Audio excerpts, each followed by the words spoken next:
Welcome into the High Noon stream. I'm Pugs Moran, and we do this every Monday through Friday, noon till whenever. It's the High Noon stream. It's headlines, hot topics, current events, anything that's buzzing, anything that's trending, stuff that people are talking about. That's what I give to you here. We don't spend too much time on any one subject. We like to run through as many as we possibly can. And, as I say, the show starts at noon. It goes till whenever. It goes to as soon as we're done. Typically, certainly more than an hour. But, then from that point, all bets are off. How are you? I hope you all had a good weekend. Let's see here. Let's get over into the chat room. Let's make sure everybody's filling in. Let's say good morning. Let's get good morning to Leslie Collins. Good morning to Jeff. Come on, everybody. Pull your seats around. I'll wait. This is the first of two streams that we do. We do a second stream every night at 9 o'clock, Monday through Thursday. That's 9 p.m. Central Standard Time, the only time zone that I recognize. That's myself and James Parker. Pugs and Parker proudly present Pillow Talk on the Radio Misfits podcast platform. Hi, Sally. Sally's here. The goat's here. Ross is here. Okay, everybody, come on. Pull your seats in. We've been having a lot of guests lately on Pugs and Parker. That show's more conversational. That show's more just like two guys sitting around chopping it up. And this one is more infotainment. The tainment part of that is, I guess, ultimately up to you. But I find it informing because as I put the show together every day, it's the way that I kind of brief myself on what's happening in the world, just so I'm not walking around like an idiot. You know, these idiots. Cameron Grant is in the chat room. Cameron Grant tipped the show today. Thank you so much, Cameron. What a wonderful thing to wake up to on a Monday. You also can support the show. We accept your tips via Venmo. We accept them via Cash App.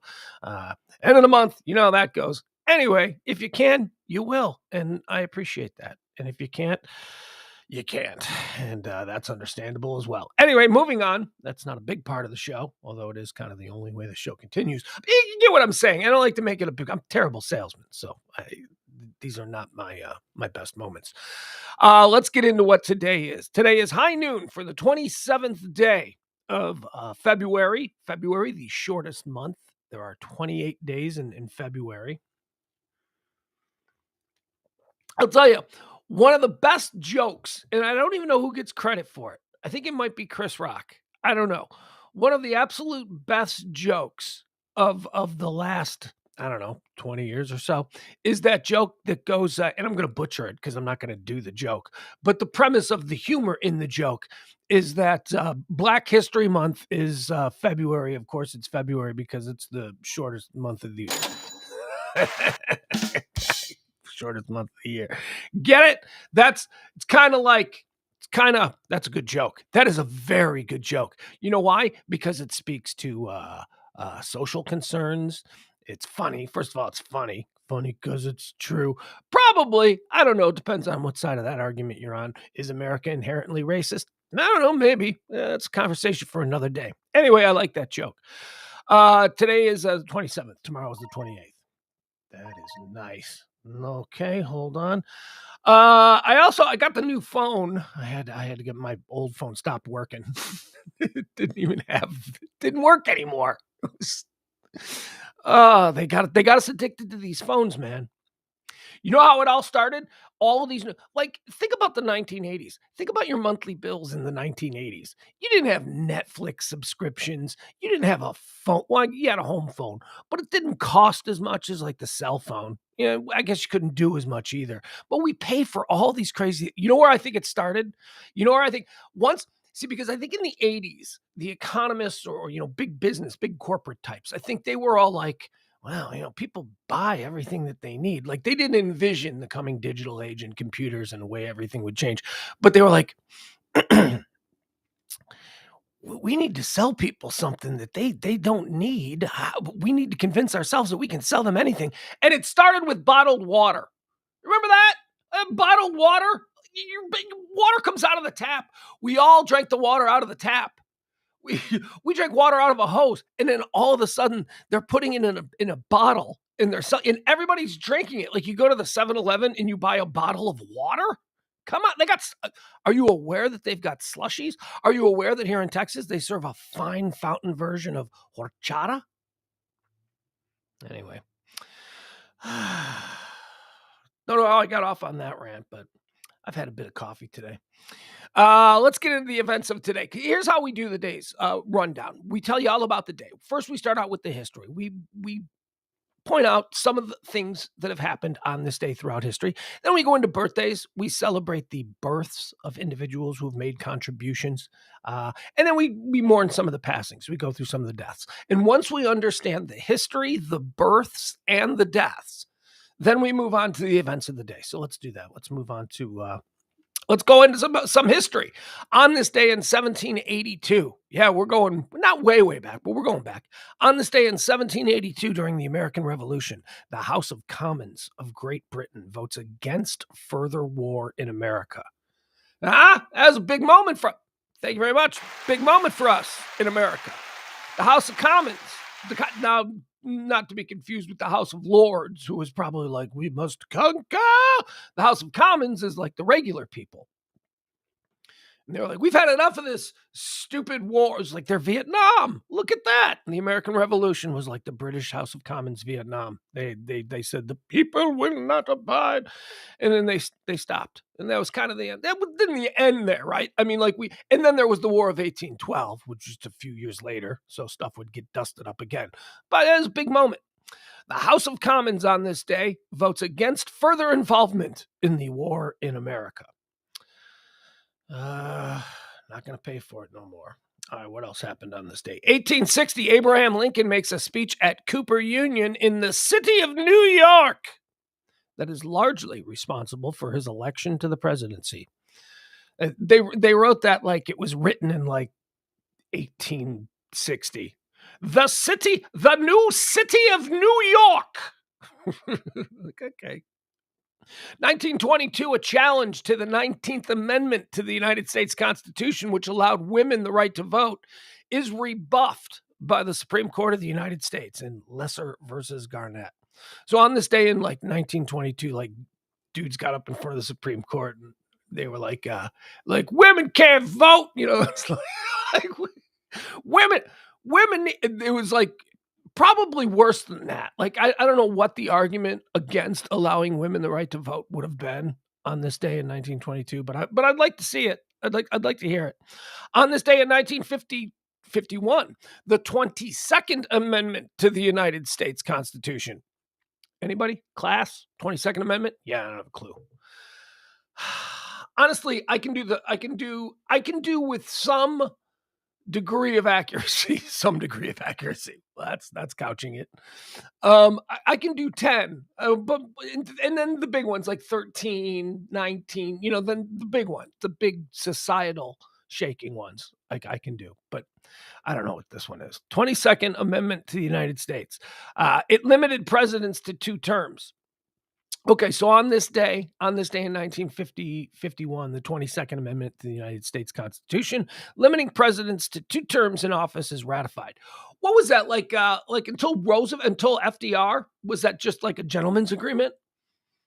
Like, I guess I've never really looked at that or noticed when I look back at presidents and their terms, because I do that all the time. I've never noticed president. It only seems like most were just like for like 4 or 8 years, right? That seems. But then FDR just kept running. That was in the 30s and stuff. He was a lot of years. How long was FDR? Like almost 20 years, like 13 years, 14 years, something like that. I don't know. Whatever. It was on this day in 51 where they said, nah, 2 terms. Then these guys got to go. On this day in 1973, the American Indian movement occupies Wounded Knee in protests of the federal government. I don't know what that's all about. I don't know. Well, Wounded Knee, I know it happened like during my lifetime, but I don't know enough about it. Seems like the kind of subject that my most macho friends would be well briefed on. I don't really know much about Wounded Knee. I should because I do care about. I do. Oh, do you? Do you? That's my co-host, schizophrenic me. Do you care Do you really care about Native Americans? That's what you were about to say. Well, of course. I mean, it doesn't keep me up at night. Maybe I'd be a better person if it did. But I mean, of course, schizophrenic me. I care about Native American. I care about their plight. I at least I will go so far as to say that they were done did wrong. I'll go with that. I agree with that. So if we can just start from there, if there's like an argument, do Native Americans have a case to be a little bit, cranky? Yeah, they do. Okay. So I'm on that side from the get go. Yeah, they do. But I don't know. Of course, I care about the American Knee. I'm gonna learn. All right, I'm gonna learn about Wounded Knee. There you go. Not right now because we're gonna finish the show, but you know what I mean. On this day in 1991, during the Gulf War, U.S. President George H.W. Bush announces that Kuwait has been liberated. Oh, and the tanks rolled in and the Iraqis rolled out. Oh boy, we were such little virgins back then, weren't we? We thought that was. Do you remember? Do you remember? Remember how exciting Desert Shield was? Desert Shield, for Desert Shield became Desert Storm, which became the liberation of Kuwait. But like Desert Shield was like super exciting because for my generation, my generation, the Vietnam War was pretty much wrapped up by the time we became conscious of the world around us. And then, there was a lot of saber rattling. We had Panama. Remember Panama with Noriega? And we had Grenada, right? That was like a thing. We got all excited. Grenada! And then the Brits had the Falklands, and that was very exciting. But these were like small little things. We didn't really have anything. But then when Desert Shield came up, that was very exciting because it was like, okay, this is like a real war, and that's where the origin of "Thank you for your service" began. Those guys really got thanked. The guys who were in Desert Shield and Desert Storm. So Desert Shield was we just put all of our soldiers in the middle of the desert, and we said to Saddam, we said, "Hey, you better get out of Kuwait," and he was like, "No," and then that turned into Desert Storm, which was we went in and we kicked them out and. We were such virgins. Like we thought that would, yay! We should go all the way to Baghdad and take out Saddam. That was a legit debate that was going on back then. I mean, in hindsight, yeah, maybe, but we didn't know what was going to happen 10 years later. We didn't know that we would be back in Iraq, and look, I still have my questions about why we were in Iraq at all. I mean, I think that there is a direct correlation between the war in Afghanistan being the longest United States military engagement ever. It's the longest. Our war with Afghanistan went like 20 years. So you got that. And I think that could have been cut maybe in half. I don't know. If we had just solely focused on Afghanistan, the perpetrators of 9/11, instead of using the proximity of the region to go, hey, why don't we go sweep up that Iraqi stuff? I don't know. But it was on this day that Kuwait was liberated. That was Herbert Walker said that. On this Herbert Walker Bush, you got to make the distinction. In 2015, on this day in history, Russian politician Boris Nemtsov is assassinated in Moscow while out walking with his girlfriend. Do you remember this? I mentioned this because that video, I'll never forget that video. They showed it on like CNN and Fox and MSNBC. It was everywhere. This dude, this politician, he's like one of Putin's biggest rivals. He's just like walking across a bridge in Moscow with a girlfriend. Russian girlfriend, right? That's a fun little mental exercise. Russian girlfriend. Quick, what do you picture? You picture a supermodel, right? I mean, that's like Russian. And yeah, she was. She was like this beautiful, like tall. Okay, so it was like surveillance video. I couldn't really tell, but she looked fashionable and she looked hot. And he's just walking with her across the bridge, and a van pulls up, and a dude jumps out of the van, and boom, boom, they got him down. He drops. They jump back in the van speeds off, and that's how Putin handled his political rivals. It was on this day in 2015. Let's get into some birthdays. Born on this day, I got to clear the throat for this. This man deserves a full-throated birthday wish. Here we go. Born on this day in 1711, Konstantin Mavrocordatos. He's an Ottoman ruler. I just love that name. That's a name, man. Constantine Mavrocordatos. I am the ruler of the Ottoman Empire. I am Emperor Constantine Mavrocordatos. That's all. We don't have to spend a whole lot of time on him. 1807, Henry Wadsworth Longfellow, American poet, educator. Of course, wrote the famous line, "I wish I was a fish." Okay, that's probably not Henry Wadsworth Longfellow, but I don't know what he did. He was just think about that. Okay, so we can talk about, the birth of Henry Wadsworth Longfellow. We're all supposed to know who it is, and most of us don't, and that's okay. We just know he was somebody. He was a poet. But think about it from this perspective. Henry Wadsworth Longfellow was a poet in 1807. He was born in 1807. So he was a poet in like the 1830s. The hell kind of a man in 1830 was a poet? You know what I mean? Like, how did he get to be a poet? How come he wasn't like working in a salt mine, or like dead on the frontier somewhere? How do you get to be a poet in 1830? Jeez. What? He's got to come from privilege, right? That's got to be it. He's got to have wealthy parents. In 1830, you don't get to be a poet. You just don't. Anyway, happy birthday to him.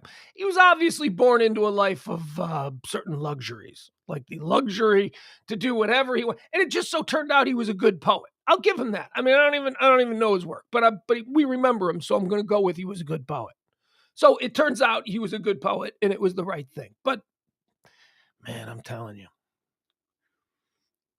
That's why I tell you, like, the greatest actor on earth is probably doing yard work in Tampa, right? He just hasn't been discovered. They don't know he's the greatest. And he's right now doing somebody's lawn.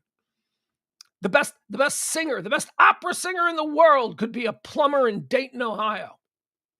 He just wasn't born to wealthy parents. Wealthy parents make it a lot easier for people to find their talent and follow their dreams. And it just seems to me like Henry Wadsworth Longfellow might have been one of those. I don't know, maybe not. But you riddle me this. How do you become a poet in 1830? David Sarnoff, born on this day in 1891. David Sarnoff, America, the general. We'll call him the general. David Sarnoff, he ran RKO. Well, RCO? RKO? NBC. What RCA? What? Now I'm confused with all these old-timey companies. Whatever. He ran NBC. He was an assistant to Guillermo Marconi, the guy who invented radio. He worked for Marconi's company for a long time. He's also a big braggart. Like he takes credit for stuff like David Sarnoff, like throughout his career, he built his own mythology, and he was the guy who radioed that the Titanic had struck an iceberg. He claimed that for a lot of years. Turns out he was involved, just not quite as involved as he made it seem. Also, he was given an honorary title of General of the Signal Corps in like 1945 by the president because he ran NBC and stuff. And so he demanded that everybody start calling him the General David Sarnoff, even though he wasn't a real general. So he had a lot of that stuff going on. But David Sarnoff is an incredibly important person, if for no other reason than when he was working for the Marconi Radio Corporation. Wrap your mind around this, people. Now it just seems so obvious, but it wasn't back then. So the Marconi Radio Corporation, where David Sarnoff was running the business for Marconi, and they decided that they were going to sell individual, because radio was brand new. The idea of being able to send a signal from one studio and have it received by somebody in another studio and talking one-to-one, that's how it was being used. It was being used to transmit messages and all of that stuff. So the company that Marconi ran, that David Sarnoff was in charge of, they decided that they were going to start building these little home boxes for amateurs, little home radios. That's what we would call them today. But back then they were just little home amateur boxes. And they were going to allow people at home to, if they wanted to, eavesdrop on these people who were sending these messages. Yeah, it was supposed to be fun, a fun little thing, right? So that was the idea with the Marconi Radio Corporation when they started making their radios. It was David Sarnoff, who's celebrating a birthday today, who was the very first person to say, wait a second, if we're going to put these things in everybody's homes, or we're going to want people to buy these, and we want them to eavesdrop on conversations that other people from studios and receiving lines are having conversations. Why don't we, instead of go point to point with radio, why don't we go point to masses? See that idea? He was the first person to go, why don't we just have one central location, a radio station, where we broadcast just things to anybody who wants it? And now these people, that's what David Sarnoff did. I mean, it seems ridiculously obvious today, but it wasn't back then. They didn't know that people were going to sit around and listen to stories on the radio. That's David Sarnoff, born on this day. And the General, I'll call him the General, because that was a pretty transformative idea that he had there. David Sarnoff, born on this day in 1891. Born on this day in 1892, William Demarest, American actor. He was Uncle Charlie in My Three Sons. Remember that, My Three Sons? Okay, moving on. Born on this day in 1902, John Steinbeck. John Steinbeck, the author. He like won a Nobel Prize too. I'm pretty sure, right? John Steinbeck.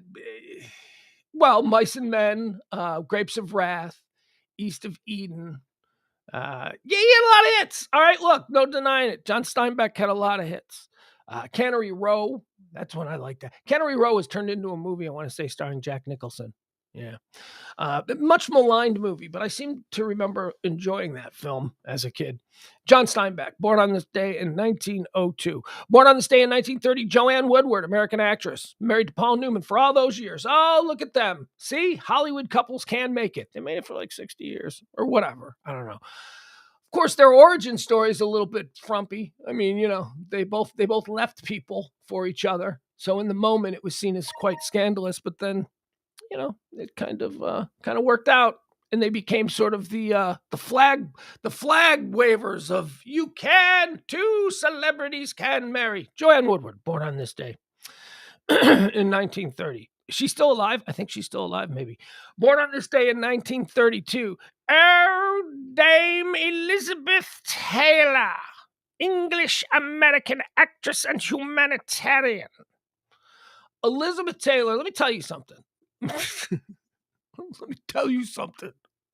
Let me get in your face about Elizabeth Taylor, okay? Man, she is one of these. I don't get it. I'm sorry, I don't get it. She is one of these people who were immensely famous, but seemingly more famous for their nonsense life that they lived. Like Elizabeth Taylor was like, okay, so first of all, she's the most beautiful woman in the world. Like, that was her thing. The most beautiful woman in the world, Elizabeth Taylor. It wasn't a real thing. There's no tangible metric that you can measure to say that was a PR thing that she paid for. You know, that people start saying, it's like Michael Jackson, King of Pop. Nobody dubbed him the King of Pop other than his own PR firm, right? So that's the most beautiful woman. And then she's married a bunch of times. And then, you know, she never went away. Okay, Elizabeth Taylor. Anyway, Dame Elizabeth Taylor, born on this day in 1932. I don't really get her. Trying to think, like, there's always kind of been a version of Elizabeth Taylor. She was a bit of a Kardashian. She might be like the original Kardashian, because long after, I mean, she made movies in the 60s and stuff, but the 70s and 80s and 90s, she's kind of a train wreck. She's marrying like crazy people and I don't know, whatever. Moving on, Elizabeth Taylor. I never got her. I always thought she was a little overrated, never understood the attraction. Born on this day in 1934. Speaking of someone I don't get, born on this day in 1934, Ralph Nader, American lawyer, politician, and activist. I don't know nothing. What does he do? Isn't he a consumer advocate? All right, that seems good. Here's what I know about Ralph Nader. Ralph Nader ran for president a bunch of years ago, and my weirdest friend liked him. That's it. I'm out. That's all I can tell you about Ralph Nader. That my weirdest friend liked him.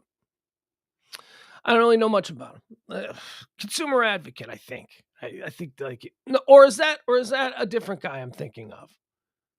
I don't know. Whatever.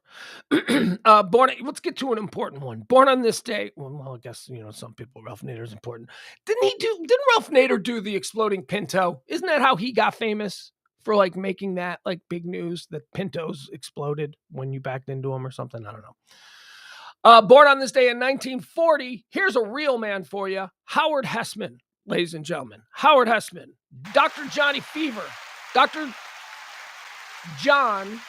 Johnny Fever Caravella from WKRP in Cincinnati. But also, man, like early, like real insurgent underground comedy stage work with the Committee in San Francisco. He was in Head of the Class. He was in Spinal Tap. He's just done a whole bunch of like really great things. Howard Hessman, Dr. Johnny Fever, always in our hearts. Born on this day in 1960, Johnny Van Zandt, American singer and songwriter. I think he's a spare Van Zandt, right? See, like a he's like an ex. Well, they needed spare Van Zandts. They suddenly had tragic openings in the band Leonard Skinner. So he's like a spare Skinner. He's like I think he's in the band now. Isn't he a little brother? He's a little brother who stepped in. That seems right. If somebody's going to step in. That's why I always enjoy when I see like Wolfgang Van Halen playing with Van Halen, or John Bonham when you're playing with Led Zeppelin, or I don't know. I'm out of examples, but that's fine. Born on the Johnny Van Zandt, the spare Van Zandt. He's now, I think, a member of Skinner. Born on this day in 1961, James Worthy, American basketball player and sportscaster. James Worthy, really good basketball player. But man, when you start thinking about where does James Worthy fit in the pantheon of NBA greats, it's like, man, there was a time when you'd think James Worthy's a top 20 all-time player. Not anymore. not anymore. I don't know. He was good. He was great. Worthy was great. Worthy was great in college. Remember him in North Carolina? Michael Jordan, James Worthy. Oh, happy birthday, James Worthy. Born on this day in 1962, Adam Baldwin, American actor. Adam Baldwin, shockingly not one of the Baldwin brothers. Adam, you would think Adam Baldwin would be able. You got Alec Baldwin. You got Elvis Baldwin. You got Billy Baldwin. You got Jesus Skateboard Baldwin. There's a bunch of Baldwin brothers. Adam Baldwin is not one of them. Adam Baldwin is not one of them. Okay, I got nowhere else to go with that. Oh, where I know, where Adam Baldwin will always be first and foremost in my Gen X heart. Adam Baldwin was the bodyguard in My Bodyguard. Remember the movie My Bodyguard? No, of course you don't. My Bodyguard, such a good movie. Do yourself a treat. Watch it with your kid. My Bodyguard, such a good movie. And Adam Baldwin played the bodyguard. Born on this day in 1962. Born on this day in 1965, Noah Emmerich. Oh, he's always Noah Emmerich. That guy actor. I love Noah Emmerich. Google him, Noah Emmerich. You'll go, oh, that guy. He is so good. Stan Beeman in The Americans. Do you watch The Americans? He played FBI Special Agent Stan Beeman in The Americans. He's great. Noah Emmerich, happy birthday to you. Born on this day in 1965, Donald Logue, Canadian actor and director. The Tao of Steve. If you've never seen The Tao of Steve, I'm a big Steve McQueen fan. And The Tao of Steve was an independent film from the 1990s. It's so good. It's like what broke Donald Logue. Although it's funny because when The Tao of Steve came out, it was like, ooh, Donald Logue going to be a big star. It didn't really happen for him. It didn't really happen, but it was expected. People thought it was going to happen. The Tao of Steve is about a dude who lives his life based on, the what would Jesus do kind of phenomena. Okay, so it's the what would Jesus do phenomenon, but it's with Steve McQueen. So Donald Logue plays a dude who just lives his life confronting every situation with the question, how would Steve McQueen handle this situation? And it's a great movie, The Tao of Steve. There you go. Donald Logue. He's also in Gotham, right? Plays Harvey in Gotham. And then he's done a whole bunch of stuff. Vikings. Oh, he's great in Vikings. Anyway, Donald Logue is awesome. Born on this day in 1980, celebrating her 43rd birthday today. Want to feel old? Chelsea Clinton, ladies and gentlemen. Former first daughter, Chelsea Clinton, was born on this day in 1980. 43 years old. Jeez. Born on this day in 1983, Kate Mara. American actress. I like Kate Mara. I like her a lot. I liked her as even though I thought that her exit from the show House of Cards, she played Zoe Barnes. I thought that her exit from House of Cards really lessened my love for the series House of Cards. Ugh. Remember Frank pushes her in front of a movie chair. It was just like, that's not believable. That's not. Anyway, I like Kate Mara. She played Zoe Barnes in that. She's done a whole bunch of other things. She's celebrated. You know what she is? First of all, she's interesting. You know, her sister, we've got two of them. The Maras are kind of like the Tillys. I told you the story of the Tillys last week, Jennifer Tilly and Meg Tilly, where you had these two sisters and they were both actresses. And one kind of went in a more commercial kind of, created this ditzy kind of character, this sex bomb character.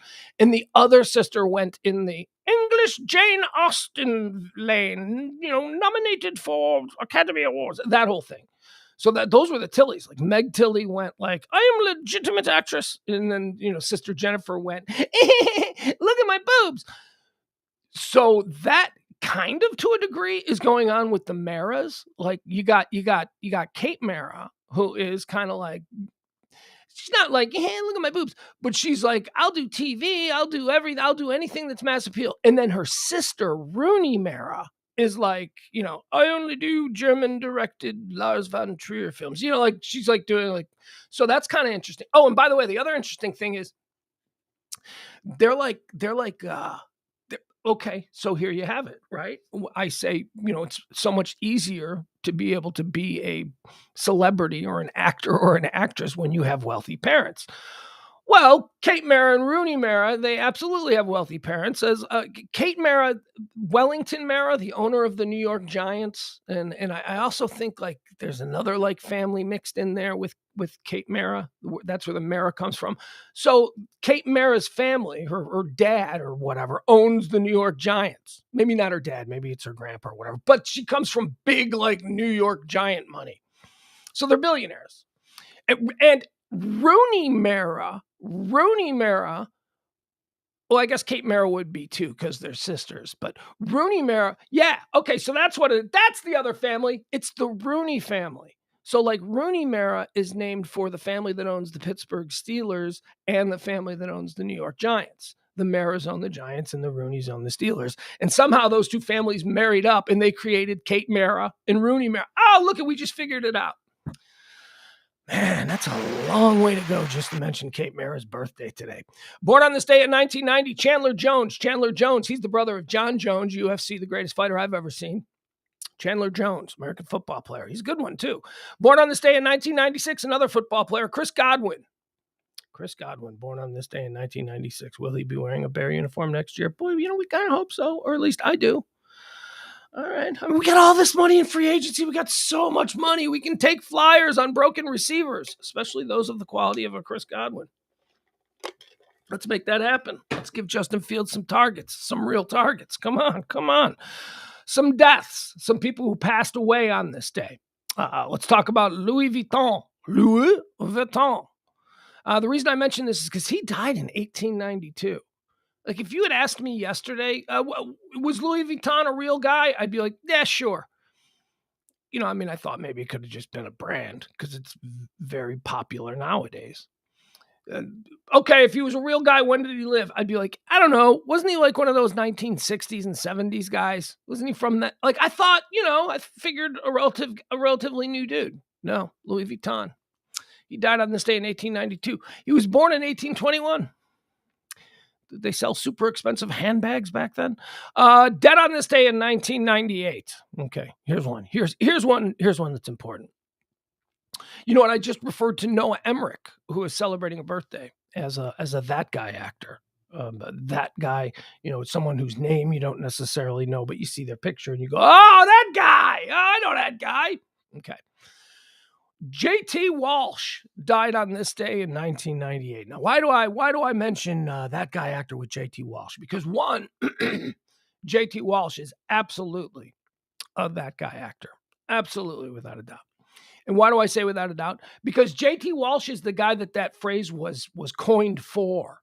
It was in an article in like the late 80s or early 90s or something about J.T. Walsh, where a writer for Vanity Fair called him, and it was the first time that it's been used, in publication, called him that guy actor who once you see his face. There you go. Look at him. Look at that guy. Okay, so I'll show you some pictures of him just in case you don't know who JT Walsh is.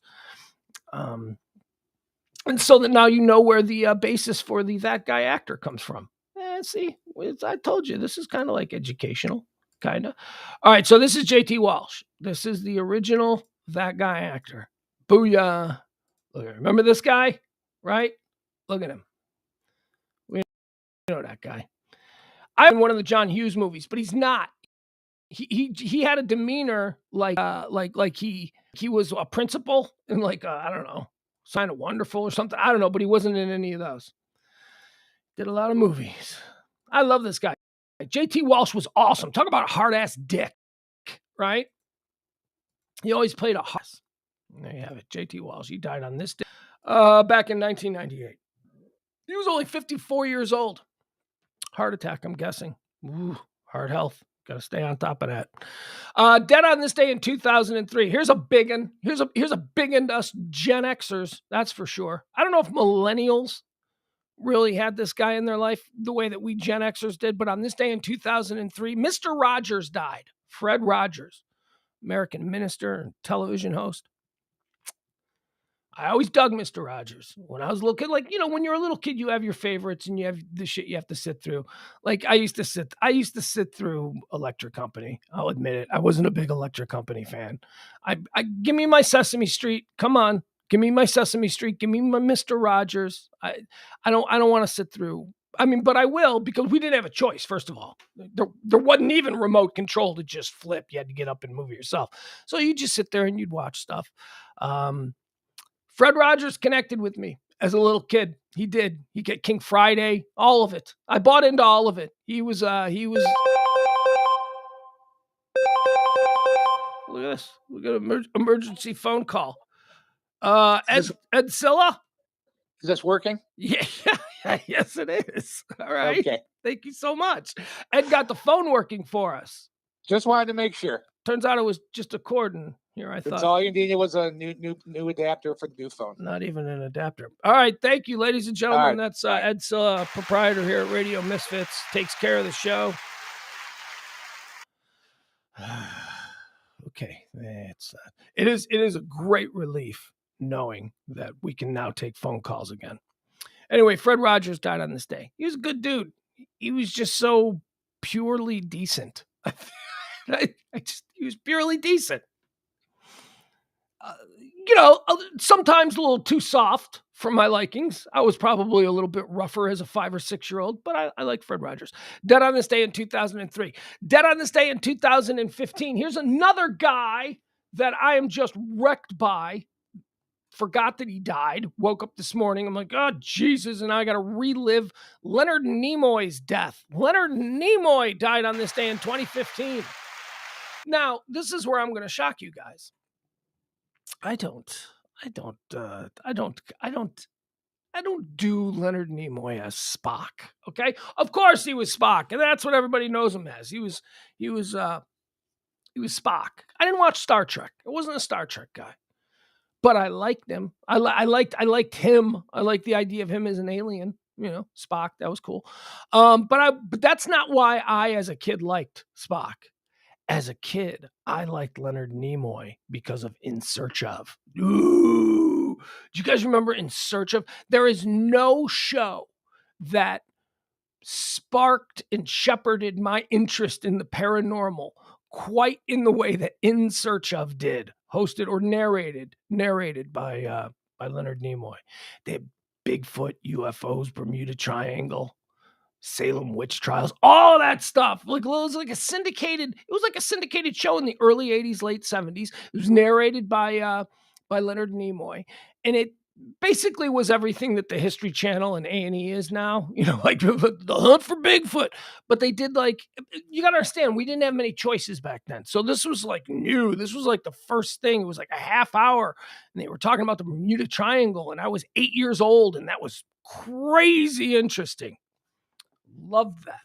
Leonard Nimoy. That's why I miss Leonard Nimoy, because of In Search Of.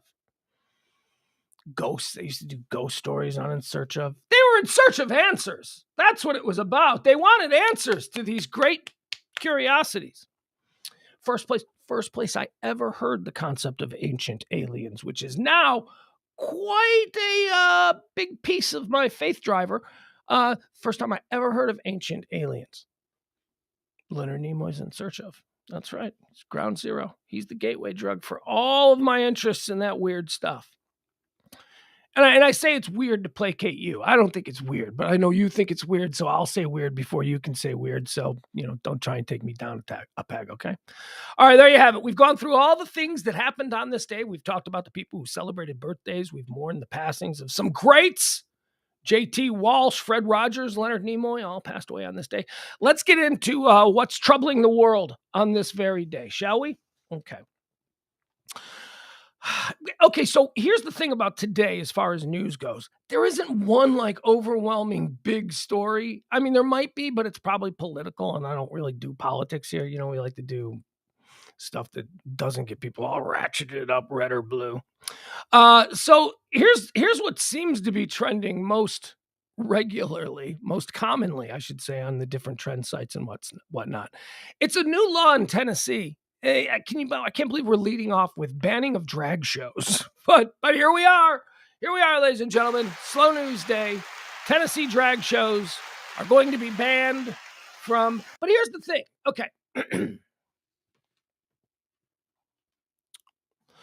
So this bill, as I understand it, is going to ban any drag shows defined as male and female impersonation shows from occurring in any place or business. It's banned from public, but from any place or business that does not have an 18 and older license. Okay, so there you go. So that's the crux of the bill. The people in Tennessee, or at least these legislators in Tennessee, they want to make it illegal to have a drag show at any business that doesn't have an 18 and over license. So that means no more drag story times at the local public library. That means the local, LGBTQ coffee shop can't do a drag show on Sunday afternoon. Okay? All right. That's what this is all about. Drag shows can still happen. They just have to happen at 18 and over, places, which, isn't that where most drag shows happen anyway? See, I don't understand. When did drag... I'm a pretty moderate guy, and I have absolutely no hate for the drag people. I don't care. I don't care. I think I've been pretty cross board on all this stuff. I don't care what you're into. That's kind of interesting. Let's talk about it. You seem like I'm a curious guy. You seem like an interesting dude. Let's sit down, hike up your skirt, and let's have a conversation about why you're wearing a skirt. I just thought these things always happened at adult grown-up bars anyway. So the idea that they are having these drag shows, I mean, are they... Look, I've resisted this subject because it seems just so stupid. It just seems like such a stupid, trumped up story. That's a poor choice of words. So the fear is that kids are going to see men dressed as women doing draggy stuff. And I can understand that. No parent should have their child, ambushed by something that maybe in their household they don't talk about yet or whatever. I get that. But also, if you're a parent and you want to take your 5-year-old to a drag show, okay, I kind of think you should be able to do that too if you are a parent. If you want to raise your kid to think that men dressing as women is fun, and that's great. That's great too. I don't know. It's complicated. Anyway, Here's what I understand about the Tennessee drag show ban. I understand that it's being talked about in much grander scope than it actually is. All this bill supposedly does is it raises the age, or a business that wants to hold a drag show has to be an 18 plus business. They're just trying to eliminate children altogether from being able to see a drag show, which I don't know. I've never seen a drag show. Are they child friendly? I mean, if it's just a dude dressed as a woman doing like fucking balloon animals and stuff, then yeah, that's fine. That's fine. But if it is sexual in nature, then, let's talk about that honestly. Are they sexual in nature? I don't think that's something that should be in public spaces for kids to see. You want to do it in your private home with your kid, throw a birthday party and bring a drag clown over. Drag clown. That's probably not even a thing. I just conflated two. Hold on. Is there a business there? Drag clowns. Aren't all clowns kind of in drag anyway? We're going to move on. I don't obviously know enough about this story nor care, so we'll move on. Let's see.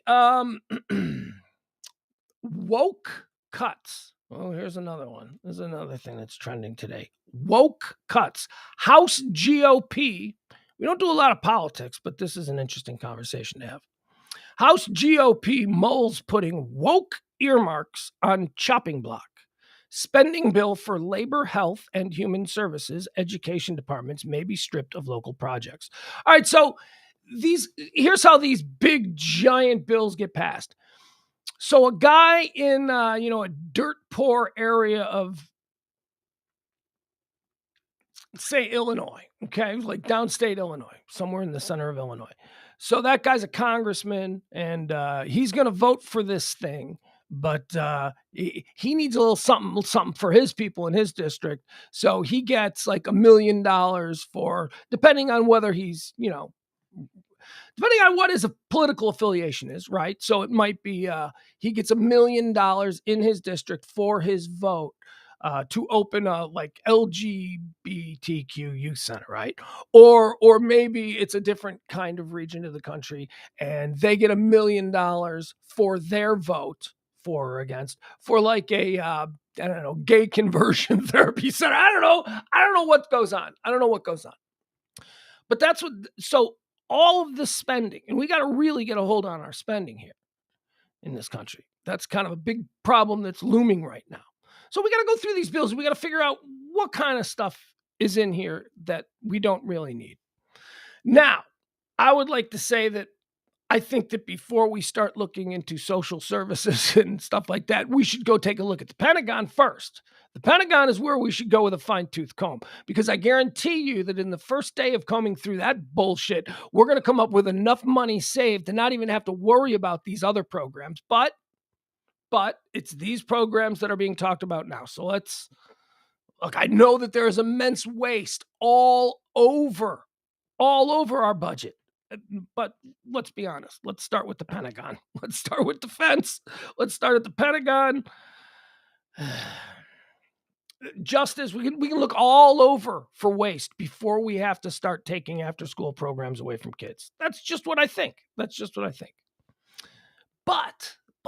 see, those after school programs, they're not supported by gigantic corporation who makes billions of dollars selling jet engines to the government, right? So that's the other side. The other side has that, the steak dinners and the lobbyists and all that.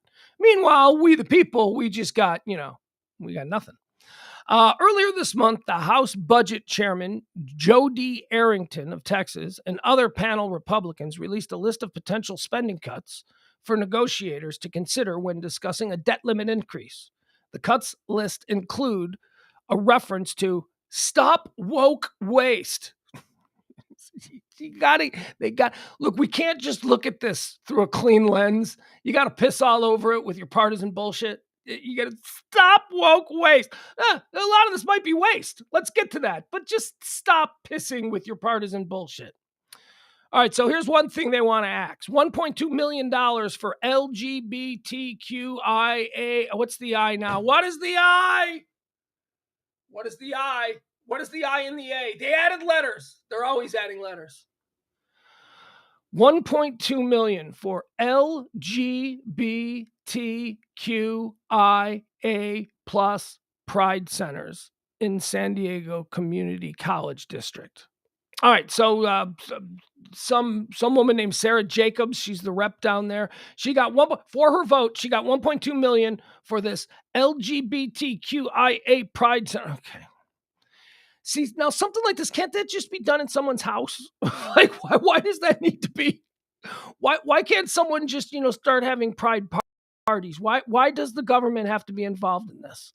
I understand when you're talking about at-risk youth and all that, but this doesn't seem to be targeted for that. This just seems to be like a clubhouse that the federal government is now going to be paying for the LGBTQIA people there in San Diego. All right, so here's another one. $1 million for Zora's house. Zora's house sounds like something I'd support. Zora, I don't know nothing about Zora. Who was Zora? Some single mom who got mugged on a street corner? Who is Zora? Did Zora take in ugly babies or something? I don't know what Zora did. But Zora's house, just on the basis of it, sounds like something I would support.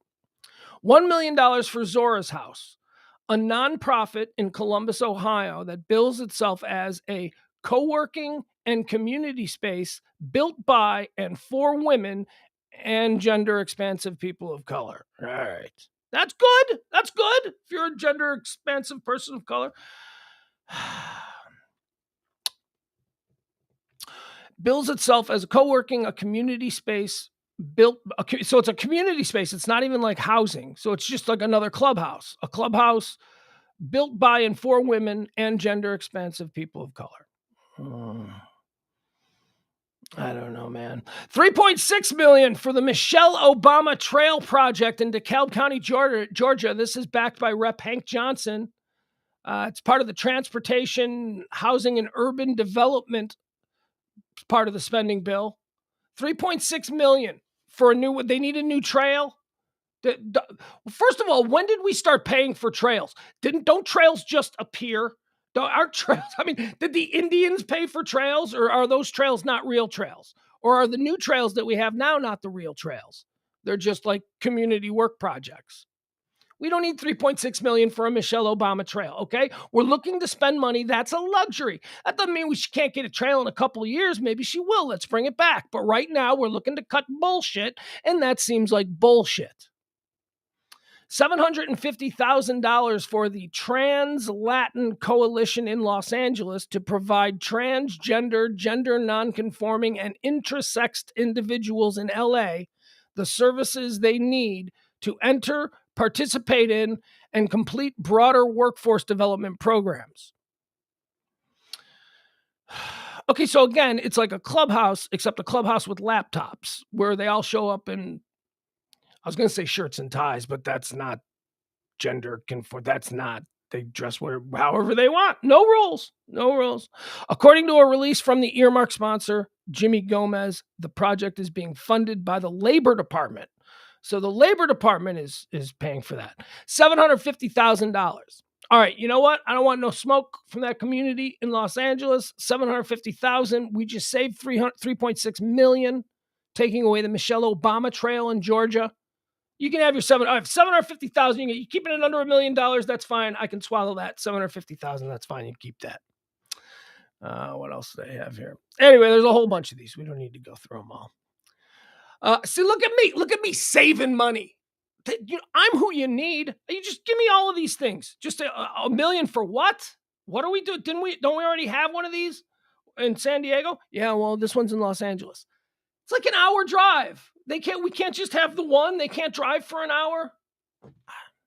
See, I could do that. I could totally do budget reform. And I'd be good. I'd be even-handed. I would really be even-handed. We don't need a Michelle Obama trail. Okay, for $3.6 million in Georgia right now, we're trying to save money. Now, again, I will direct you back to what I said before I started this whole rant, and that is that I believe that we should start with the defense budget, and take a look at the Pentagon and their crazy spending. Man, they need to start having meetings at like Old Country Buffet instead of like super fancy steakhouses and country clubs and then billing us. There's a lot of waste, is all I'm saying. Before you need to like take it away from some poor street urchin type. How about we cut the expense accounts for people do the buying or whatever for the Pentagon. I don't know what we would do. They fly first class. I'm sure they do. I'm sure they fly first class or private whenever possible, and they stay in nice hotels. They don't stay in budget hotels. There you go. That's what I would do. If you work for the federal government, you must stay in a Motel 6 or a travel lodge. You're no more staying, just because you're the deputy assistant director of, purchasing for the Pentagon. You don't get to stay at like the Mandalorian Hotel. What is it? The Mandarin? It's the Mandarin Hotel. You don't stay at the Mandarin. Okay. You don't stay at the Ritz-Carlton. You stay at the Motel 6. Oh, but they won't do that. They won't do that because that affects them directly. All right. Look at me fixing the budget. What do we got here? Oh, Andy Ogles. Hey, here's a fun one. You thought we were done? We had George Santos. Remember, we got bored with George Santos. So what's the new flavor? The new flavor is a dude named Andy Ogles. Andy Ogles is another GOP congressman. Where's this dude from? He's like from Tennessee or something. I don't know. Tennessee Congressman Andy Ogles didn't want you to see his college transcript. We got it anyway. Transcript shows self-proclaimed economist took only one community college economics course, which he barely passed. You got to see. Yeah, he passed. Don't say barely passed. If you want to say he barely passed, then you better show me a D, because that's barely passing. C is average. Don't downgrade the average person. Transcript. So this guy, Andy Ogles, he was going around, he campaigned as this great economist. It turns out he's not. Turns out he's not an economist at all. What was in Tennessee Congressman Andy Ogles' college transcript that he didn't want you to see? Among the findings, the freshman Republican is a self-proclaimed economist who, it turns out, only took one community college economics course, which he barely passed. And again, not barely, you got to see. And it reveals that he still hasn't been telling the truth about his educational credentials. What it shows is the level of deception that he's willing to participate in order to get elected to the United States Congress. And that's disturbing, said Randy Stamps, former political director for the Tennessee Republican Party. Oh, his own party's turning on him. Let's see. Andy Ogles' embellishments about his resume recently went national, including his repeated claims as a candidate and as a new member of Congress to be a trained economist. His congressional bio says Ogles graduated from Middle Tennessee State, where he studied policy and economics. Yet our investigation dug up a 2009 resume where he listed a degree in international relations, not economics, minoring in psychology and English. Going on to Nashville Talk Radio for Damage Control, Ogles, who was one of the 20 House holdouts in the Kevin McCarthy Speaker election, insisted economics was part of his international relations degree. But Ogle claims he put a block on the university confirming his academic credentials because he was worried about his identity being stolen. Whatever. All right, so he lied about stuff. It doesn't matter. Doesn't matter. It's on us. He got away with it. We let him lie. The people in Tennessee who voted for this dude, they let him lie. He lied. They went, I won't believe that, so I'm going to believe that because I believe what I won't believe. And they voted for him. Same thing happened with Santos. Hook, line, and sinker. Told people what they wanted to hear. This isn't new. P.T. Barnum, right? Even before that. Probably like Plato or somebody said, give the people what they want. This is not a new discovery. See, but then we don't get to go, hey, I'm angry and let's blame him because I'm embarrassed that I got fooled. No, you got fooled. You voted for a guy. You didn't do your due diligence. You bought it hook, line, and sinker. You liked what he was saying. It spoke to either your most idealistic or prurient values, and you got taken. So now we got to sit with Andy Ogles, the self-proclaimed economist who got a C in a community college economics course. Marianne Williamson. Geez, here we go. Here's another one. Marianne Williamson is trending. Remember her? She's the weird hippy-dippy chick who ran for president.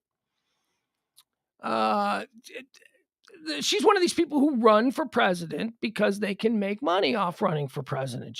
Marianne Williamson, she's like 70 something, but she's kind of hot. Like she's still like kind of pretty. I don't even know what her deal is, man. She's like, she's Jewish, but she's Christian. She writes self-help books, but she's also a spiritual leader. Oprah was her friend, so that's why she's famous, because Oprah decided, I like her. So here's what she's doing. She's running for president again. She doesn't have a chance of winning. She's going to raise all kinds of money. She's going to stump. She's going to appeal to the people, that kind of like her hippy dippy tree hugging ways.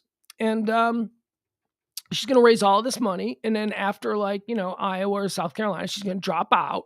She's going to drop out. She will have raised a whole bunch of money, but instead of spend it to the last drop, no, she's going to drop out when she's got a nice little war chest.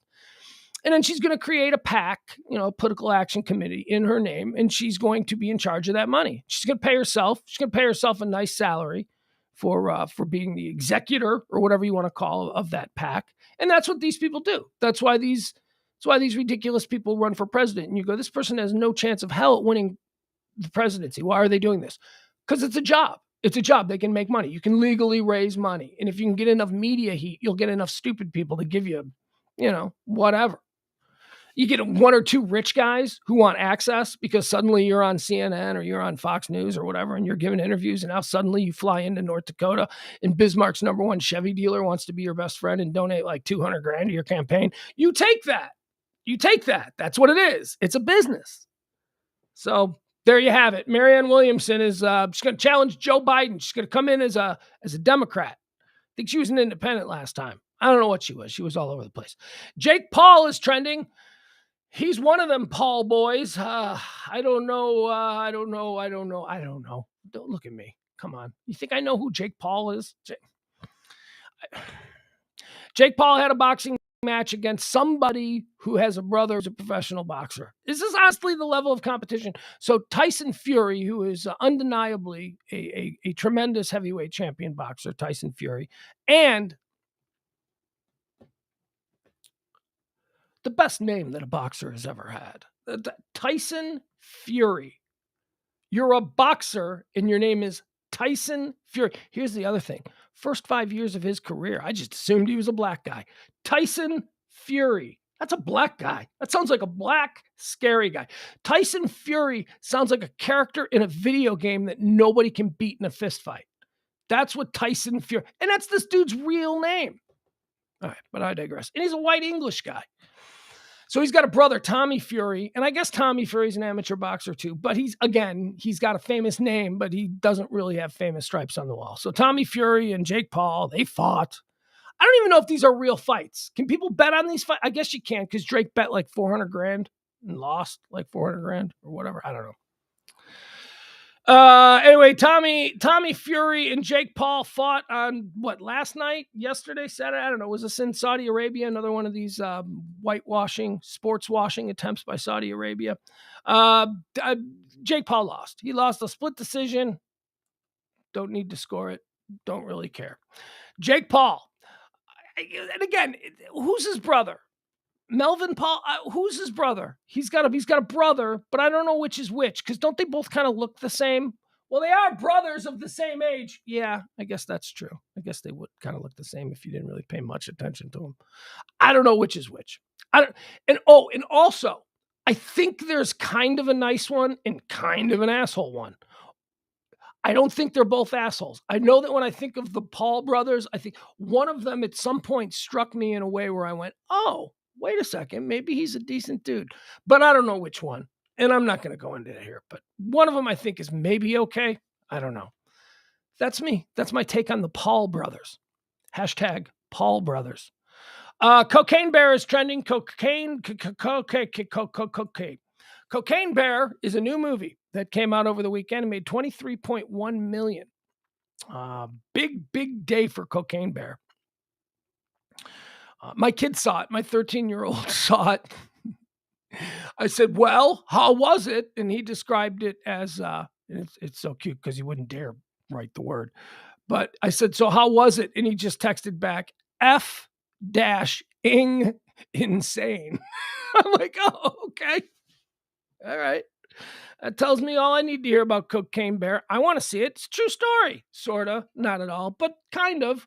They're in 85, like a drug cartel guy dropped a bag of cocaine out of a plane. It fell in the woods, and a bear ate it. And now in real life, they know this because the bear was found dead. The bear overdosed on cocaine. But in the movie, it goes on a rampage. So none of that's real. But anyway, people are loving this movie. And of course they're loving this movie because we need stupid. We really do. We need stupid. We need something fun. Here's what we need. We need escapism. And for the past 20 years or so, it seems to me that Hollywood has decided that escapism comes in the form of grown adults wearing capes, right? So that's pretty much all it's been. Every now and again, you get a Fast and the Furious. But again, that's like a gear queer thing, and it doesn't appeal to everybody. So Cocaine Bear comes along, and it's not a Marvel movie. It's not a DC movie. It's not. You know what else came along? We saw it over the summer. We saw this. And I guess you could call them ironic hits, because it seems kind of silly that they would be rediscovered. But Top Gun Maverick over the summer was a tremendous example. There was a whole lot of irony in the success of that film. The first film was obviously a very big hit. First film, Top Gun, big hit. But that was a long time ago. And people kind of look back at it now as being sort of cheesy with the volleyball scene and all that. But then, there's a lot of buildup for the release of Top Gun. And it was a big hit. It was a big, ironically, it was ironically a big hit because it very easily also could have gone the other way where people were like, we're not interested in that anymore. But we were. Because people need from movie theaters escapism. We can get all of our small little art films and our cool ass Netflix series. We can get all of those at home. But when we go to a movie theater, we want something spectacular. We're sitting with a bunch of strangers. Any one of them could open fire at any minute. It's a tough time for people. So if we're going to do this, we want to be taken somewhere away from this nonsense. And for the past 20 years or so, that's been superhero movies, Spider-Man's, Avengers, all of that kind of stuff. Then we got Top Gun. Top Gun was definitely fit that bill, and it was different. It didn't have any superheroes, and we all went, "Yay! Isn't this a fun movie?" And Cocaine Bear is that same thing. Cocaine Bear is exactly that kind of just stupid, turn your brain off escapism. And here's the other thing that I'm hearing about it. It's not stupid. It's like actually the comedy in it is very good. Like it's supposed to be a very funny movie on its own merits. It's a very well done. Elizabeth Banks, right? That's her. This is her. Elizabeth Banks, the actress who's always been equally adept at being like a sexy, dramatic actress, but also really great at comedy. Elizabeth Banks is the director of this.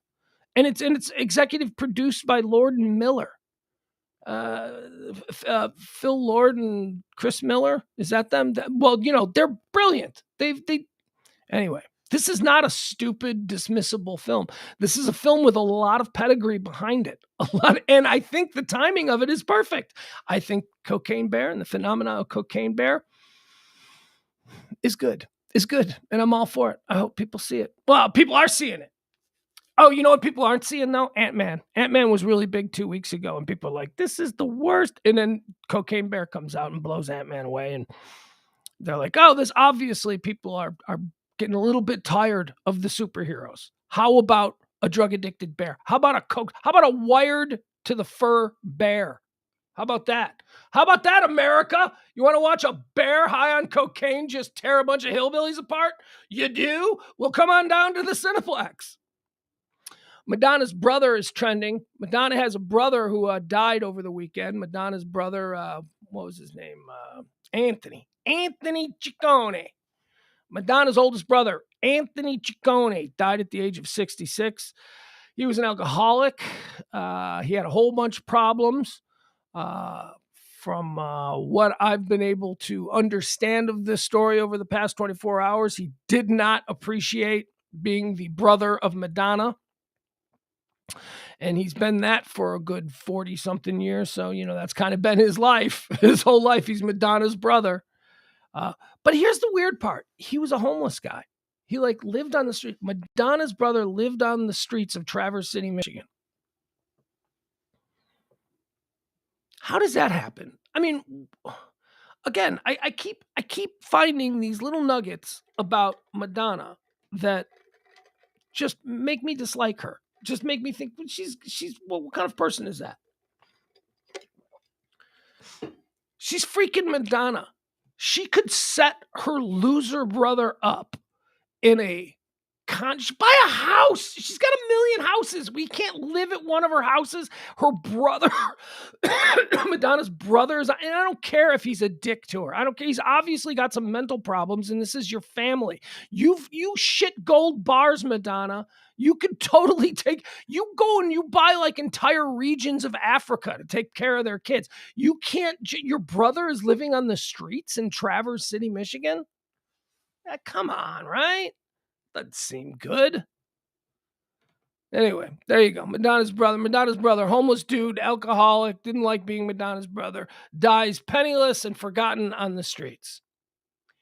Again, this is where Madonna's got to rise above. The ego, which I'm sure she has zero control. Her ego is probably a monster that's been fed endlessly a buffet of bullshit since 1983. So her bullshit ego is huge. And it's her ego that is like, well, fuck him then. That's ego. You got to get over that. This is your brother. You know, you got to go. You got to be like, you know what? He's an asshole. But you know who loved him? My mother loved him. And I loved my mother. And boy, doesn't family suck sometime. So you get an assistant and you say, look, here's your job. Girl, I'm paying 40 grand a year. And I'm Madonna and I make billions. Here's your job. Okay. You make 40 grand a year. Keep tabs on my brother. Make sure his bills are paid. Make sure that that's all it takes. And when you're that level of a celebrity and you can sort of circumvent your ego, you can get past all that bullshit. Those are the kind of things you need to do. I always like when you hear like people die, people of means, people of wealth, you hear that they die. And then you hear all of these things posthumously that they were involved in, people they helped, things that they did. I love that. Madonna could have done that. Madonna could have taken care of her brother in secret and he might still be alive. But instead, she's Madonna and they didn't get along, so she made him die penniless on the streets because she's a fucking heartless bitch.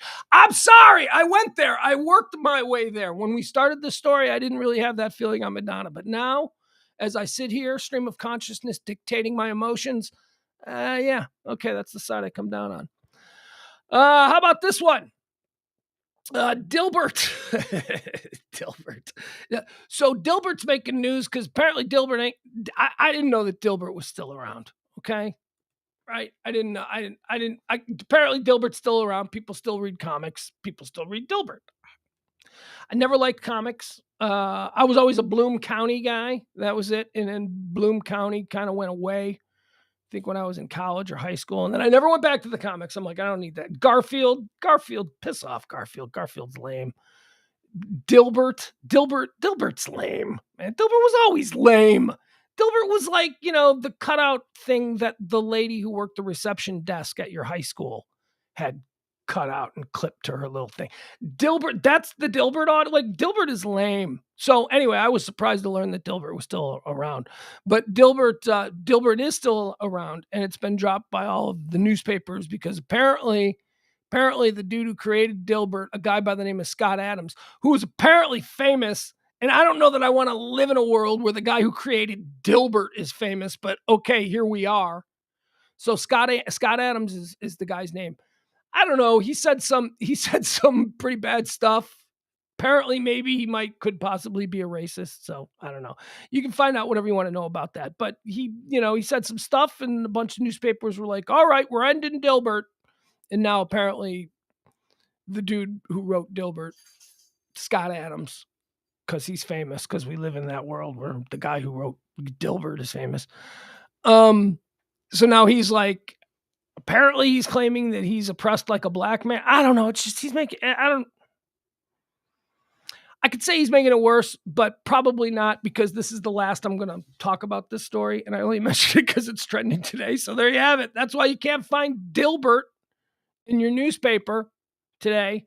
And if you're one of those people who went looking for Dilbert, you're lame. You're lame. Just admit you're lame. You might be cool in like 99.9% of the rest of your world. But Dilbert's lame. Come on. Nickelback of comic strips, right? Let's see. What else do we got? Oh, Jeff Bezos, in his attempt to buy the Washington Commanders from Daniel Snyder, has apparently hit a big snag, and that snag is Snyder won't sell. Snyder's not going to sell. Okay. So Jeff Bezos, second richest. Scratch that. You're now number one. I'm the richest man in the world. Nope, you're back down to number 3. I'm the third richest man. Whatever. Bezos is one of those guys. Amazon. Started Amazon. We use Amazon for everything. So Bezos wants a football team. And Bezos is already like firmly entrenched in the Washington, D.C. market. He runs the Washington Post. The Washington Post is his newspaper. I think he owns a bunch of newspapers, but that's like, his pride and joy. So he wants to buy the Washington Commanders. And Daniel Snyder, because, he did a whole bunch of douchebaggy things. Daniel Snyder's on his way out. Like the league is like, oh, you're such a D-bag. You got to go. He's like, fine, I'll sell. And so here comes Jeff Bezos with this big old Amazon truck filled with money, pulls up and he's like, where do you want it? Beep, beep, beep, beep. They're backing it up into the load, just getting ready to unload billions of dollars into the trunk of Daniel Snyder's car. And Daniel Snyder's like, nope, sorry, close them doors. Jeff Bezos, you whiny little bitch. I hate you. I hate your Washington Post newspaper. And I am going to sell this team, but I am not going to sell it to you. So that's what's happening. Daniel Snyder is refusing to sell the Washington Commanders to Jeff Bezos because apparently the Washington Post has been extra hard on Daniel Snyder. And, so now we got a couple of billionaires. It's probably going to be like, how high is he going to go? Bezos will go high. Yeah, well, here's what Bezos. Here would be my crisis management advice to Jeff Bezos. Stay involved in the process. Make statements, about how you're willing to negotiate, and you hope that you and Snyder can, work this out and all that kind of stuff. But know full well that you probably, there's a number that you, Jeff Bezos, can go to acquire the Washington Commanders that other teams can't go to. You're Jeff Bezos. You're over the 100 billion mark, right? You can go places that other people can't. But what will you do to the overall market of the NFL franchises then if all of a sudden Jeff Bezos goes above 15 billion to buy, because what's it going to take to change? Because there's a number. Daniel Snyder will get over his hatred for Jeff Bezos if the number is absurdly large. Right now, an absurdly large number for the Washington Commanders would be $6 billion. And that's just based on the last 2 teams that have sold. And, the legacy and the access to power that owning the Washington Commanders brings, there's some more money. Being the football team in the nation's capital does have some added fringe benefits. So Bezos is just going to wait it out. I say wait it out, Jeff. And by the way, here's what you're waiting on. And this is where crisis management advisor Pugs gets a little dark. Jeff, you are waiting on Virginia Hallis McCaskey to die in Chicago. She's going to die real soon. God love her. Oh, the saint of Chicago. Oh my God. Virginia Hallis McCaskey, owner of the Chicago Bears. She's going to die, and her bunch of little mealy-mouthed prep school kids that will inherit the team, they want to sell. They're building this new stadium. It can be the Amazon Stadium. They're doing that. Oh, Jeff, just wait a couple of years. Don't you want to pay the Hallis McCaskey family $7 billion for their legacy? Team 1. Well, okay, Cardinals were Team 1. Team 1A in the history of the NFL. Don't you want that, Jeff Bezos? Or you can have the Jack Kent Cook legacy of the Washington Redskins, the racist team and the grossness of Washington. See, that's the pitch you make. And then Jeff Bezos, instead of spending like $12 billion, because I'm sure Snyder's number is insane, instead of spending $12 billion, he'll spend 6. He'll spend 6 or 7 on the Chicago Bears, and he'll be much happier. You'll be much happier, Jeff. Anyway, I do think that's kind of funny that you got 2 billionaires. One's just a baby billionaire. That's got to bother Daniel Snyder too, knowing that yes, Daniel Snyder is a billionaire, but the baby billionaire, like he's like just got like, I don't know, Daniel Snyder, what's he got? Like Mark Cuban money? Like 2-3 billion? Or is he like 10 billion? I don't know. It doesn't matter. He's not approaching 200 billion the way Jeff Bezos is. So that's got to bug him. because I'm a billionaire. I can buy whatever I want. And then some dude comes in and goes, I'm worth 1,000 times, or whatever it is. 1,000 times. It probably wouldn't be that. Anyway, that's a fun story. Watching the Bezos and the Commanders. The Bezos people try to buy the Commanders from the Snyder people. I'm telling you, stay in it, act the victim. Maybe use that. Maybe the NFL comes to you and says, Jeff, just back off because he's not going to sell to you. You're not going to hit his money number. We need to move this process forward, and somebody else is going to move in. But Jeff, look, there's going to be another team that comes up. You're going to be first in line for that. That's the deal that Jeff Bezos needs to make right here. Daniel Snyder is unwittingly providing Jeff Bezos with a better opportunity and probably going to save a couple $1 billion because Daniel Snyder, if he does sell to Jeff Bezos, he's gonna make him pay. It's gonna destroy the market for NFL teams. It is absolutely going to reset the market. The Washington Commanders go for $10 billion because Bezos is getting housed by Daniel Snyder. Let's see here.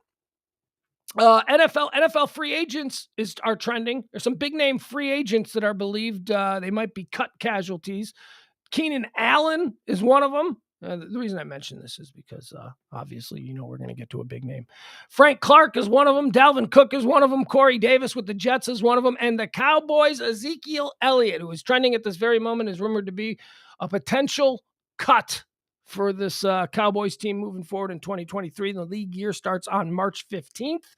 That's when the first cuts will happen. Salary cap casualties, all of those kinds of things. It says here, Jerry Jones has some thinking to do about how he can keep Dallas spending at running back from getting out of control.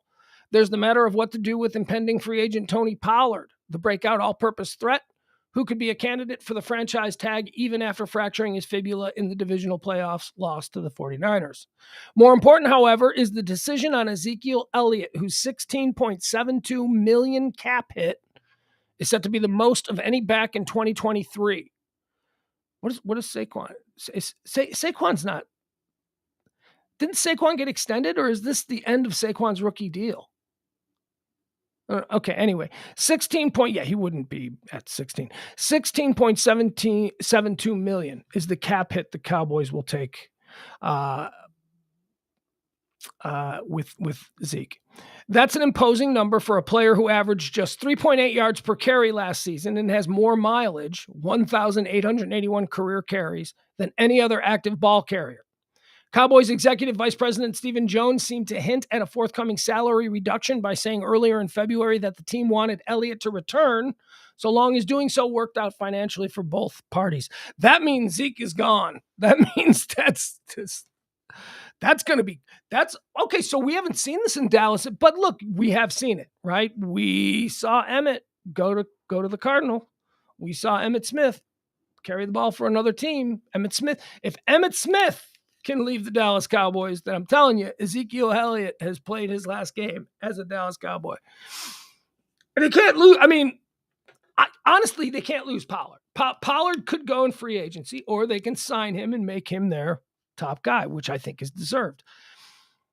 The fact of the matter is that we're talking about a completely different league than the one that I grew up watching. The league that I grew up watching was all about middle linebackers and running backs. Those were the stars of the league. Those were the scariest guys on defense and the most deadly guys on offense.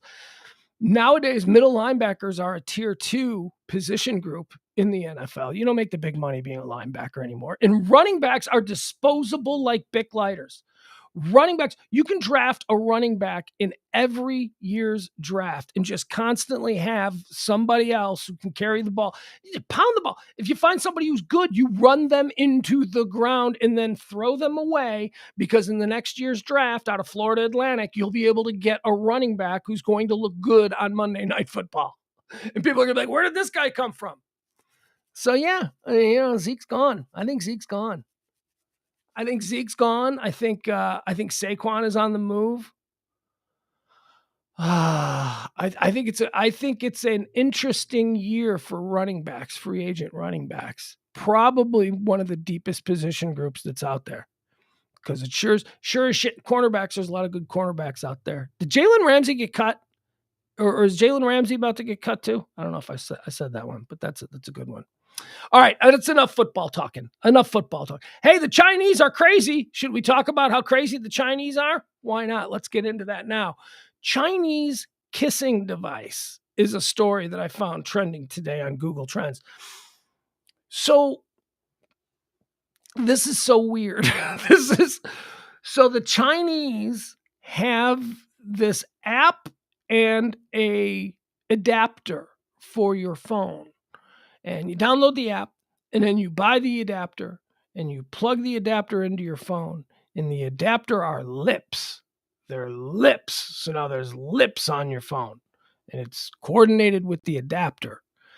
And you can be on the phone talking to your sweetheart, who is, well, it's China, so she could be 2,000 miles away, right? And she will kiss the lips on her end, and then you will kiss the lips on your end.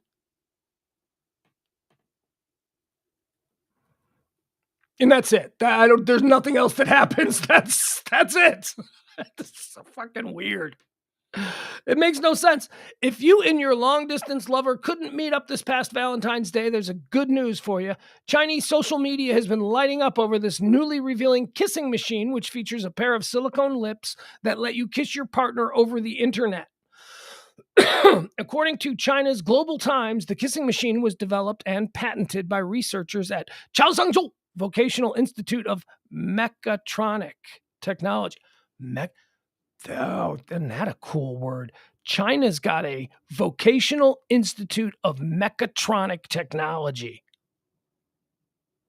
That's where the Transformers are going to come from. Or have you ever seen that movie Pacific Rim, where we have these giant Transformer-like robot monsters that were in their heads and all? That's going to come from the Mechatronic Technology Institute in China. Users, but when they've perfected the kissing machine, they're doing the kissing machine first. Then they're going to create the giant robots that save the earth from stuff. Users of the device can link it to their phone using either Bluetooth or by directly plugging it in, and can access the kissing features using an app.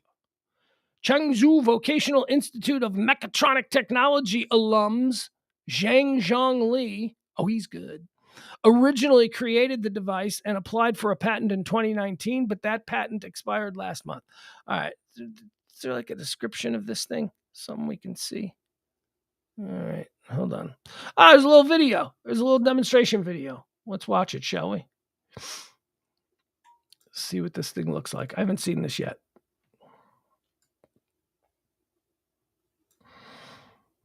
Chinese kissing machine. All right, here we go. All right, let's watch this. नमस्कार दोस्तों, technological developments में China कितना आगे है? Oh, is it gonna be this guy? Oh, what is that we're looking at? Is that it? Oh, okay. That's it? How wide do those lips open? I don't see a lot of dudes using this for kissing, at least not in the traditional sense. Look at that. That looks... First of all, I wouldn't date this woman. Her lips are very strange. Those are very strange lips. That's not an attractive. Those are not attractive lips. I don't like that. And they don't look like they look like some dudes are gonna put stuff in there, is all I'm saying. Dudes are gonna try and put stuff in there. There's gonna be a few emergency room visits. That's all I'm saying. All right, let's watch it. Let's see what this is about. All right, so that's how you do it. That looks terrible. Look at this guy. Oh, you poor desperate soul. There you go. Well, नमस्कार दोस्तों, technological developments में China all right, so I guess that's what it looks like. कितना आगे है, ये बात आप सबको मालूम है। अब देखिए चाइना का चंगजू I just can't with that guy. I just that guy. Like, I've hated that guy for years. No, we don't need that. We don't need that nonsense. All right, so there you have it. China. Before they build the Pacific Rim Earth defense system, They've got to perfect the kissing thing first. They're going to do that next. SAG Awards. All right, we got SAG Awards. SAG Awards, the Screen Actors Guild Awards. They were like, now look, there's a whole bunch of these award shows. I don't go through all of them, but I will go through the SAG Awards because I consider the SAG Awards to be the most credible of all. Like the Oscars, that's all politics and PR. That's all about who spends the most money on PR and the ramp up to the Oscars and what companies have, the most invested in the upcoming slate of films that they can now spend because they could use an Oscar hit to, embolden their whatever it is. That's the Oscars. Golden Globes, wildly corrupt. Golden Globes mean absolutely nothing. They are wildly corrupt, historically so. Nobody even pushes back on that. The Golden Globes are total garbage. The Screen Actors Guild, however, these are just all the actors. These people are, they're all about the craft and they can't be corrupted. So there's a little bit more of, I'll tell you one thing that they do with the Screen Actors Guild Awards that I like is that they have an award for ensemble, which is the entire cast. Like which movie just had the best cast, right? And so they give awards for that. So I do like the Screen Actors Guild Awards. They also do television and movies. That is something that I really enjoy. But one of the things that I wanted to mention was, Everything, Everywhere, All at Once.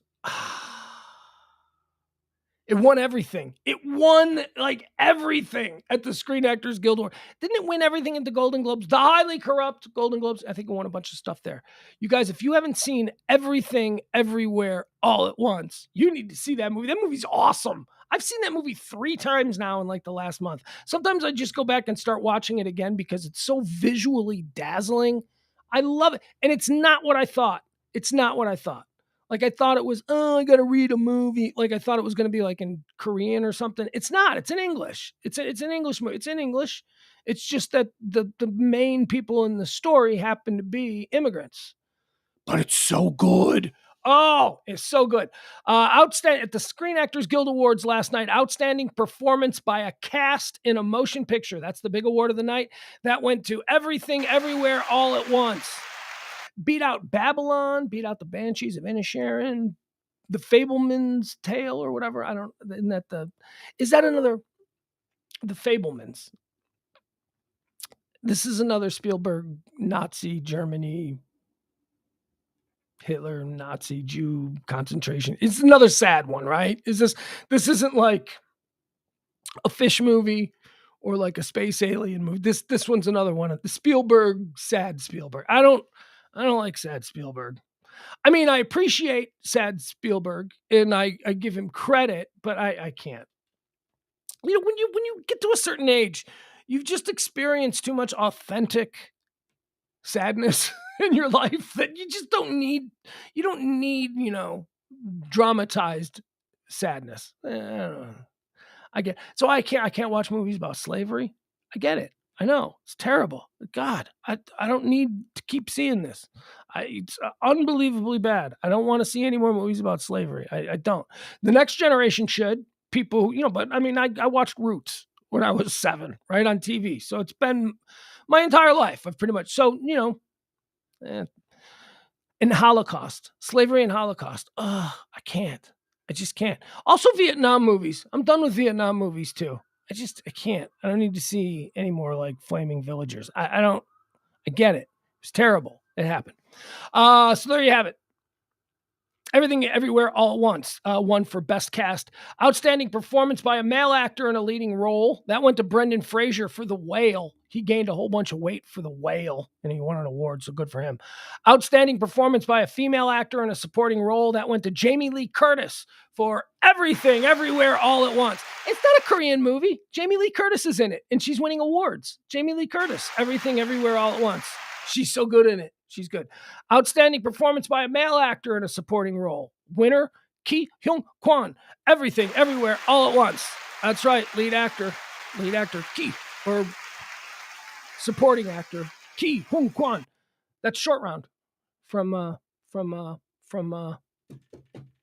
Indiana Jones. Remember Indiana, remember his little Asian stereotype helper? That's him. And now he's grown up and he's winning awards. Television, outstanding performance by an ensemble in a drama series. That went to The White Lotus. Yeah, you're damn right it went to The White Lotus. That show is awesome. beat Better Call Saul, The Crown, Ozark, Severance, The White Lotus. I agree. That's the winner. Outstanding performance by a female actor in a drama series. That went to Jennifer Coolidge for The White Lotus. Jennifer Coolidge having her moment. Jennifer Coolidge is encroaching upon, what do we call that? She's encroaching upon national treasure status. She won for outstanding performance by a female actor in a drama series. She beat Elizabeth Debicki from The Crown. She played Diana in The Crown. She was great. Julia Garner from Ozark. Always great. Julia Garner. Always great and everything. Laura Linney, Ozark. She's good. And Zendaya, Euphoria. I don't know anything about. Here's what I know about Zendaya. I know that my son, my 13-year-old son, just, oh my God, over the moon for Zendaya. I saw her over the weekend. I don't know if it was the Screen Actors Guild Awards or whatever, but she showed up somewhere in a dress. We'll just leave it at that. Holy cow. I mean, she just looked like so incredibly beautiful. I'm like, okay, now I see what my 13-year-old son sees. And I think it's okay because she's in her 20s. She's a grown-up. Look, I don't watch her stupid show about high school girls having sex. I don't watch that because that doesn't appeal to me. But, she shows up at a red carpet event wearing a gown, classy, sophisticated, elegant, all of those things you can use to describe how she looked. Zendaya looked amazing. Outstanding performance by a male actor in a drama series. That went to Jason Bateman for Ozark. He beat Jonathan Banks. Jonathan Banks for Better Call Saul. Mike Ehrmantraut beat him. Mike Ehrmantraut would have been nice to see him win something, but I get it. Jason Bateman. Jeff Bridges for The Old Man. Bateman beat him. Bateman beat Bob Odenkirk for Better Call Saul, and Bateman beat Adam Scott for Severance. I'm glad to see that Severance isn't winning anything. Because everybody's like, oh, do you have Apple TV? You simply must get Apple TV because Severance is the greatest series in television history. So I heard that, and I like TV. So I'm like, okay, I'll watch Severance. Oh my God, you guys. I got through two episodes in like 5 minutes of the third episode. And I'm like, nope. Oh, is this terrible?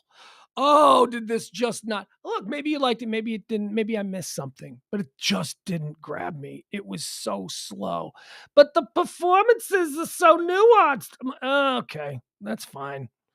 I just binge watched The Sopranos into Vikings. Okay, I'm not looking for nuanced performances at the moment.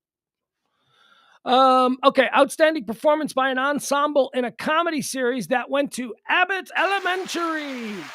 A series that I've never seen, but here's what I hear. It wins a lot of awards.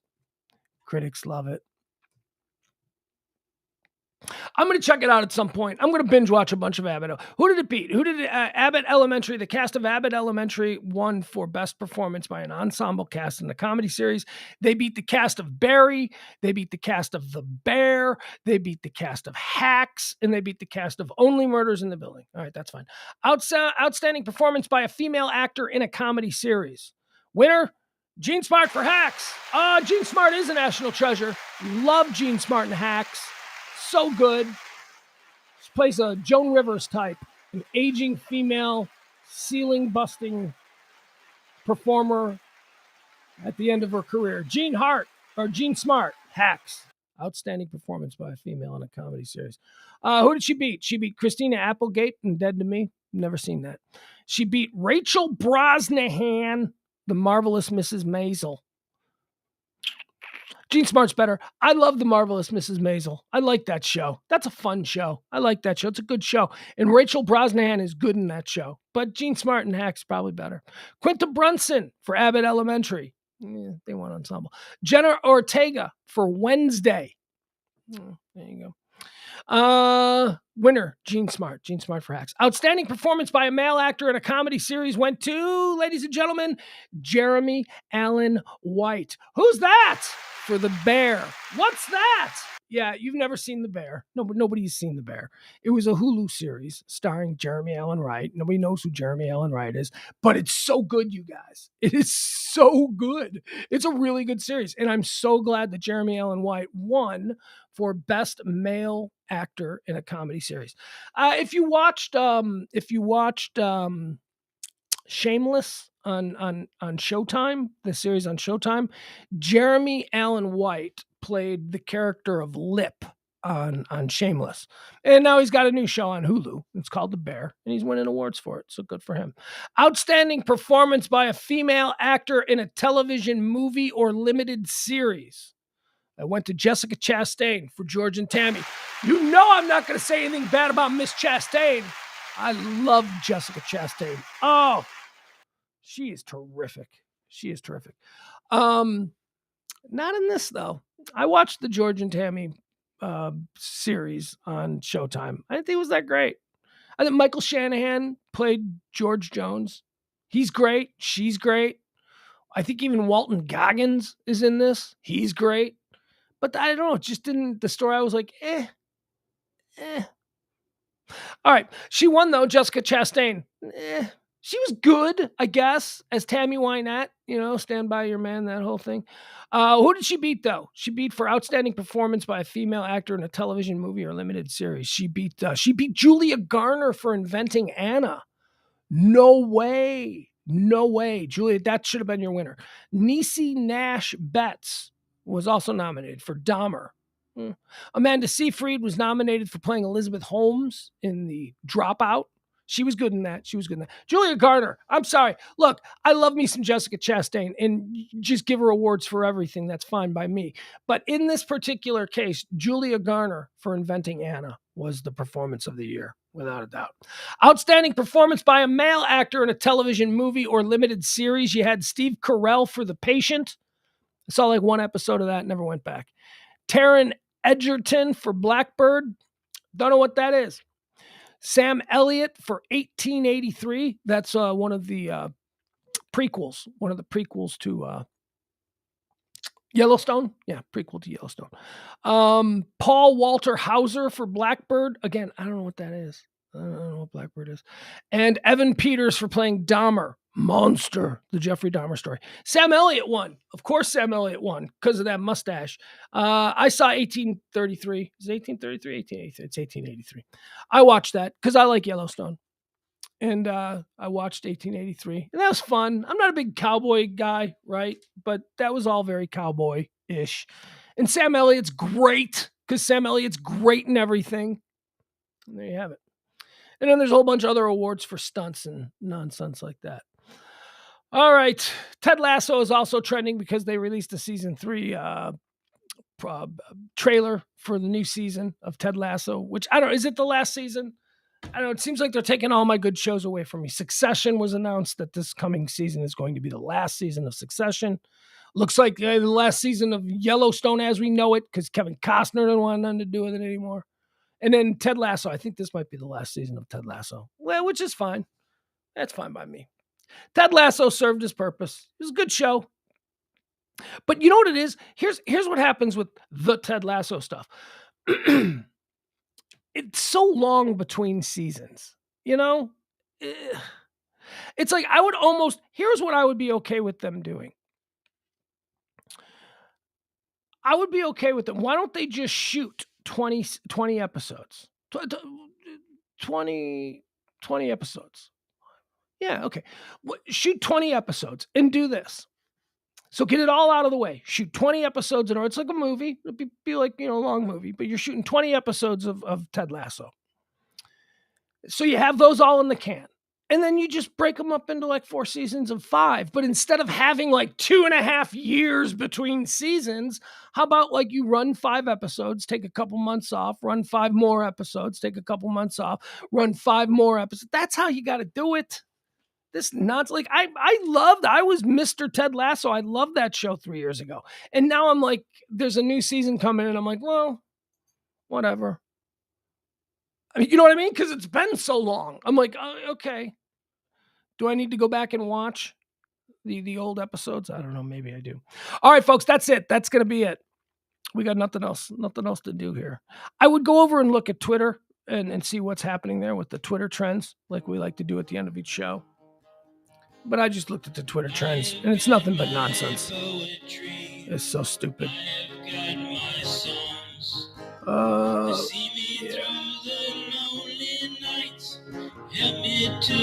I like that I have use of my phone back. That's cool. I like having my phone. We couldn't take calls. Not that we take a lot of calls, but sometimes we interview people over the phone. Courtesy of the good folks at Radio Misfits. RadioMisfits.com. Radio Misfits, your number one choice for interesting, curious, and stimulating podcast content. RadioMisfits.com.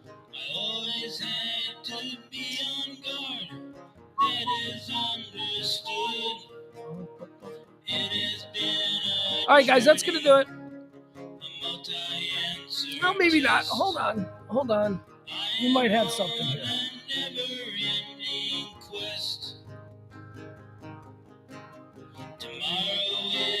Yeah, that's new. I got to figure out why this is happening. Amelia Clark is trending in celebrities.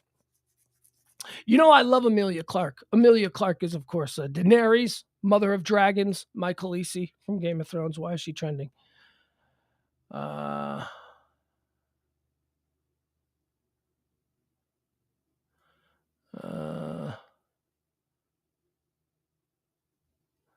right, trying to figure out why. I'm trying to figure out why Amelia Clark is trending. I don't know. All right, doesn't matter. Never mind. She's not dead or anything, so we can move on. The best is yet to come.